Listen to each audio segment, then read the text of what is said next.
Hello दोस्तों। तो drama के स्टार्ट में हमें दिखाया जाता है जियुन अपनी फैमिली के साथ अपने ब्रदर की ग्रेव पर आया था और उनसे सॉरी कर रहा था कि जो भी उसने अब तक अपनी लाइफ में मिस्टेक करी है उन सभी के लिए और आने वाले फ्यूचर के लिए उनकी ब्लेसिंग ले रहा था। जहां अब नेक्स्ट यहाँ कोच अपने सभी एथलीट्स को मोटिवेट कर रहे थे और ओलंपिक में अपना बेस्ट करने को कह रहे थे। जिसके बाद वो अलग से यहाँ जियुन और कोबुम को बुलाते हैं और कोबुम को जियुन को अच्छे से ट्रेन करने को कह रहे थे ताकि वो एशियन गेम्स में अपना बेस्ट करे।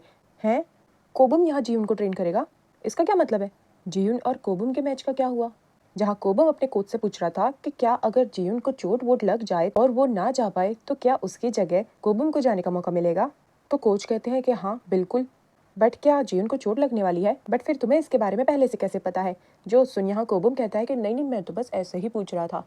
यार मुझे इन दोनों की फाइट देखनी थी। हाँ, मैं भी चाहती थी कि मेरी तरफ से भी 2-4 मुक्के कोबम को पड़े। क्या बोलते हो? लेकिन हमारे सभी अरमानों पर पानी फिर गया है। हमें इनकी फाइट दिखाई ही नहीं गई। देखो, इसमें मेरी कोई गलती नहीं है और यहाँ कोबुम का तो मुंह ही बच जाता है। जहाँ अब तक सीनियर भी हॉस्पिटल से वापस आ गया था और वो यहाँ किम यूना से अपना ट्रीटमेंट करवा रहा था और उससे पूछ रहा था कि क्या मैं जल्द से जल्द रिकवर हो सकता हूँ। तो यहाँ किम यूना कहती है कि ऑलरेडी जीयुन ने तो ये बात साबित कर दी है कि अगर आप कोशिश करें तो सब कुछ हो सकता है। जहाँ अब जीयुन भी वहाँ पहुँच गया था और वो यहाँ सीनियर को देख बहुत खुश था। जिसके बाद वो यहाँ अपनी किम यूना से अपना फिटनेस चेकअप करवाने आया था, जिसके लिए किम यूना जैसे ही उसे अपना पैंट्स ऑफ करने को कहती है तो यहाँ जियुन तो शॉक हो गया था क्योंकि वो उसके सामने ऐसे नहीं कर सकता था। सो वो यहाँ पर मुंह बनाता हुआ निकल लेता है कि मैं तुमसे नहीं, अब डॉक्टर डुबुक से काम करवाऊंगा। जो सब सुन यहाँ किम यूना कहती है, अरे ऐसा क्यों?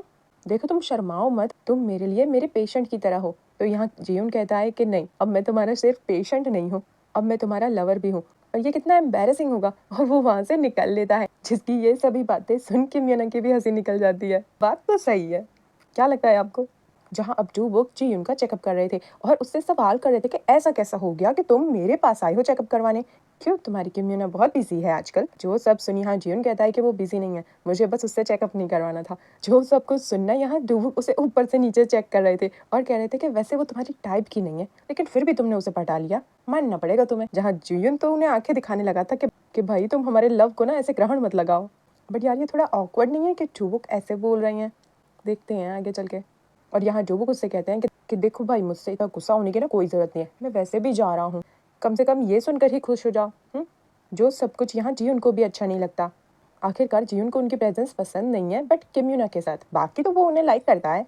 जिसके बाद यहाँ डूबुक सीधा पहुँच जाते हैं हियंग को मिलने, जहाँ हियंग उनसे पूछती है कि क्या आप ये सब कुछ मेरे लिए कर रहे हो? तो यहाँ डूबुक कहते हैं कि ऐसा कुछ नहीं है, मेरा मेरा काम खत्म हो गया है, सो मैं यहाँ से जा रहा हूँ। मुझे तो अपनी लाइफ में कुछ बड़ा अचीव करना है, मैं यहीं रुक नहीं सकता। तो यहाँ हियंग कहती है कि मैं भी अपना काम छोड़ रही हूँ, मुझे भी थोड़ा ब्रेक चाहिए अपनी लाइफ में। जिसके बाद ये दोनों एक दूसरे को फाइनल गुड बाय कहते हैं, बट गुड बाय ना कहकर मैरी क्रिसमस कहते हैं, जो कि बहुत क्यूट था। मतलब यार इन दोनों के बीच में ना जो भी रिवेंज था, जो भी खटपट थी ना, वो सभी सॉल्व हो गई है और अब इन दोनों को ही ना ब्रेक चाहिए। जहाँ हियंग जाते जाते भी बस डूवुक को ही देखे जा रही थी और यहाँ डूवुक भी बस उसी को देखे जा रहा था।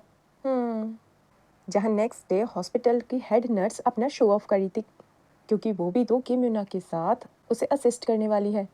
जो सब कुछ ना पीछे से डूबुक भी देख रहे थे और कह रहे थे कि हाँ हाँ, आप तो अभी भी जवान लग रही हैं।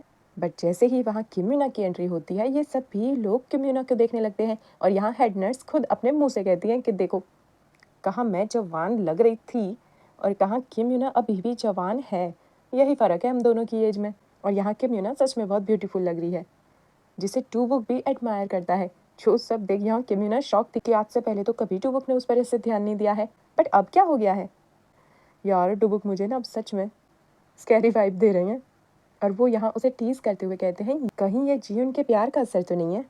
जो सब सुन यहाँ किम यूना ब्लश करने लगी थी और वहीं जियुन भी जोरों शोरों से तैयारी कर रहा था, जिसमें कोबुम ना चाहते हुए भी उसकी हेल्प कर रहा था और अभी भी मुंह बनाई जा रहा था। यार कोबुम ना कभी भी खुश नहीं हो सकता है, मतलब कभी भी नहीं।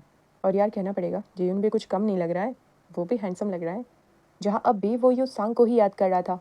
जिसके बाद हमें दिखाते हैं कि लास्ट टाइम जब युसांग उसे देखने आया था और उसका और कोबुम का मैच चल रहा था, उसने वो जीत लिया था और उसके बाद वो युसांग को मिलने गया था।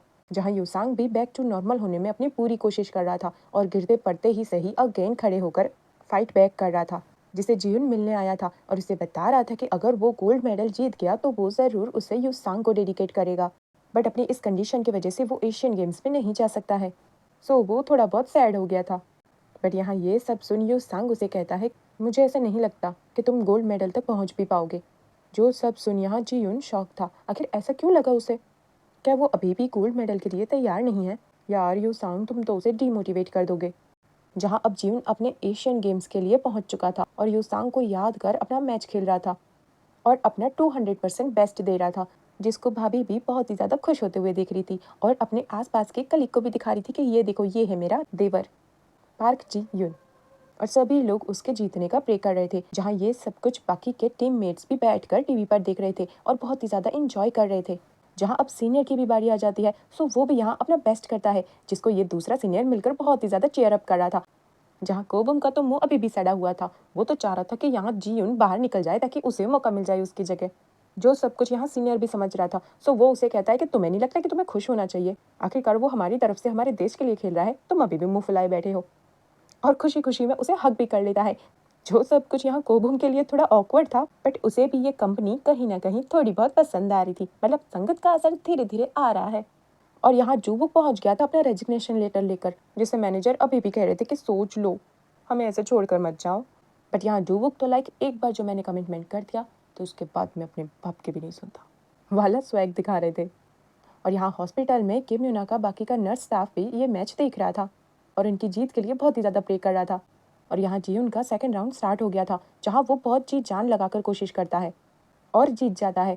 बट इस चक्कर में उसके फिंगर में चोट लग चुकी थी, जिसका किसी को पता नहीं था। बट यहाँ जूबुक ने दूर बैठे बैठे ही फ़ोन पर ये सब कुछ नोट डाउन कर लिया था और वो यहाँ सीधा किम यूना को फ़ोन लगाकर बता देते हैं कि शायद जीउन के फिंगर में फ्रैक्चर आया हुआ है, तुम जल्दी से उस तक पहुँच उसकी हेल्प करो।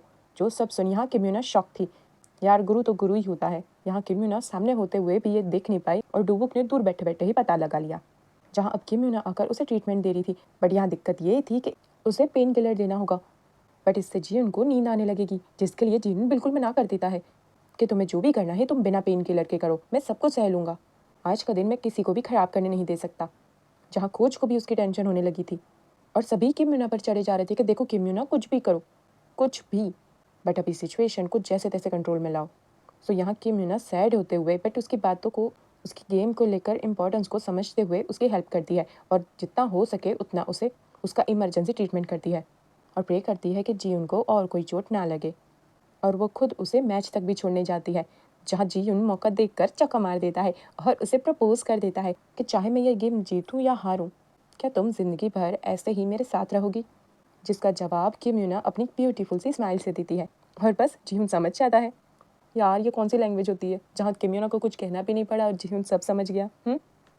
और बस ये सीन ना यहीं कट हो जाता है, जिसके बाद हमें दिखाते हैं कि जूबुक जा रहा है हमेशा हमेशा के लिए और किम यूना उसे गुड बाय कहने आई है। जहाँ ये जूबुक उसे बताता है कि वो तो उससे पहली नज़र में ही इम्प्रेस्ड हो चुका था। यार ये कौन सा टाइम है ये सब बताने का, हाँ। और कहते हैं कि वो पछता रहा है कि उसने किम यूना को सबसे पहले हाँ क्यों नहीं कर दी। जो सब कुछ सुन यहाँ किम यूना के चेहरे पर तो बड़ी वाली स्माइल आ गई थी और वो कह रही थी कि ये कौन सा टाइम है, अब ये सब बातें मैटर ही नहीं करती हैं उसके लिए। बट फिर भी उसे सुनकर ना बहुत अच्छा लगा। मैं तो कहती हूँ कलेजे को ना ठंडक पड़ गई होगी। मतलब यार यहाँ ये इनडायरेक्टली उसे प्रपोज तो नहीं कर रहे हैं ना। और यहाँ किम यूना उन्हें रिजेक्ट कर देती है, जहाँ जूबुक जाते जाते भी उसे थैंक यू करते हैं, क्योंकि उनके एक्सीडेंट के बाद से वो फर्स्ट टाइम था जब किम यूना ने उसे स्माइल करवाया था। याद है ना वो स्केटिंग करते टाइम। जो सब कुछ सुन यहाँ किम यूना बहुत ही ज़्यादा इमोशनल हो जाती है और बहुत ही ज़्यादा खुश भी। और यहाँ दूसरी तरफ जी यून किम यूना के लिए कपल शूज़ बाय कर रहा था। जो सब देखना, यहाँ स्टोर वाली गर्ल भी कह रही थी कि अच्छा ज़रूर अपनी गर्लफ्रेंड के लिए ले जा रहे होंगे। तो यहाँ जीएन भी कहता है कि हाँ मेरी गर्लफ्रेंड ना बहुत ही ज़्यादा लेज़ी है, उसको ना रनिंग की बहुत ज़रूरत है। और पहुँच जाता है उसके घर के नीचे, जहाँ किम यूना भी पहुँच चुकी थी। और यहाँ किम यूना ना उसे देखकर अंदाज़ा लगा लेती है कि कुछ तो गड़बड़ है। और यहाँ जी यून उसे पकड़ कर सीढ़ी पर बिठा कर उसे शूज़ गिफ्ट करता है और अपने हाथों से उसे पहना भी देता है, जो ना बहुत ही ज़्यादा क्यूट लग रहा था। और ये सब कुछ ना किम यूना को भी बहुत अच्छा लग रहा था। उसकी तो स्माइल ही नहीं हट रही थी और वो बस प्यार से जीवन को देखे जा रही थी और जीवन भी उसे ऐसे ही देख रहा था। यार इन दोनों का ना प्यार ख़त्म ही नहीं हो रहा, जिसे जीवन भी नोटिस कर रहा था। तो यहाँ जीवन कहता है क्या बात है, मेरी गर्लफ्रेंड को मुझ पर बहुत ज़्यादा प्यार आ रहा है, आज लगता है मैं आज बहुत ही ज़्यादा क्यूट लग रहा हूँ। जो सब कुछ सुनना यहाँ के बिना तो उसके बालों को भी सहराने लगी थी कि हाँ हाँ शायद ऐसी ही बात है। और वहीं कबाब में हड्डी मम्मी जी पहुँच जाती हैं और वो ये सब देखना बहुत ही ज़्यादा शौक थी किम यूना की लाइफ में बॉय आ गया और उन्हें पता भी नहीं चला।